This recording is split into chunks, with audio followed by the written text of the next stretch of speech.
തെക്കൻ കേരളത്തിലും ത്രിതല പഞ്ചായത്തുകളിൽ കണ്ടത് നാടകീയ രംഗങ്ങൾ. തിരുവനന്തപുരം അഞ്ചുതങ്ങ പഞ്ചായത്തിൽ നറുക്കെടുപ്പിലൂടെ കോൺഗ്രസ് ഭരണം ഉറപ്പിച്ചു. പത്തനംതിട്ട ഐരൂർ പഞ്ചായത്തിൽ BJP പുറത്താക്കി UDF LDF കൂട്ടുകെട്ടും ശ്രദ്ധേയമായി. കൊല്ലം ചിറക്കര പഞ്ചായത്തിൽ UDF പിന്തുണയോടെ സ്വതന്ത്ര സ്ഥാനാർത്ഥിയായ ഉല്ലാസ് കൃഷ്ണൻ പ്രസിഡന്റായി. പഞ്ചായത്ത് അധ്യക്ഷന്മാരുടെ തെരഞ്ഞെടുപ്പിൽ പലയിടത്തും കണ്ടത് നാടകീയ രംഗങ്ങൾ. തിരുവനന്തപുരം അഞ്ചുതങ്ങ പഞ്ചായത്തിൽ നറുക്കെടുപ്പിലൂടെ കോൺഗ്രസ് ഭരണം ഉറപ്പിച്ചപ്പോൾ കുന്നത്തുകാലം വെങ്ങാനൂർ പഞ്ചായത്തിലും LDF ഭരണം നിലനിർത്തി.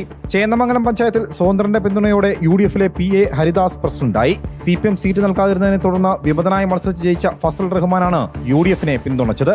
കോൺഗ്രസ് സീറ്റ് നൽകാതെ വന്നതോടെ വിമതനായി മത്സരിച്ച് വിജയിച്ച ശ്രീചന്ദിനെ പഞ്ചായത്ത് പ്രസിഡന്റാക്കിക്കൊണ്ട് മംഗലാപുരത്ത് LDF ഭരണം നിലനിർത്തി. കൊല്ലത്തും ട്വിസ്റ്റിന് കുറവില്ല. കൊല്ലം ചിറക്കര പഞ്ചായത്തിൽ UDF പിന്തുണയോടെ സ്വതന്ത്ര സ്ഥാനാർത്ഥിയായ ഉല്ലാസ് കൃഷ്ണൻ പഞ്ചായത്ത് പ്രസിഡന്റായപ്പോൾ മുഖത്തല ബ്ലോക്ക് പഞ്ചായത്തിലും ഉമ്മന്നൂർ ബ്ലോക്ക് പഞ്ചായത്തിലും നറുക്കെടുപ്പിലൂടെ UDFിന് ഭരണം ലഭിച്ചു. പ്രസിഡന്റ് പട്ടികജാതി സംവരണമായിരുന്നു. UDFിൽ മത്സരിക്കാൻ ആളില്ലാതെ ആയതോടെ CPMലെ S ആനന്ദിനെ പ്രസിഡന്റായി തെരഞ്ഞെടുക്കുകയായിരുന്നു. പത്തനംതിട്ട ഐരൂർ പഞ്ചായത്തിൽ BJPയെ പുറത്താക്കി UDF LDF കൂട്ടുകെട്ട്. സ്വതന്ത്ര സ്ഥാനാർത്ഥി സുരേഷ് കുഴിവേലിക്കായി LDFും UDFും ഒന്നിച്ചു.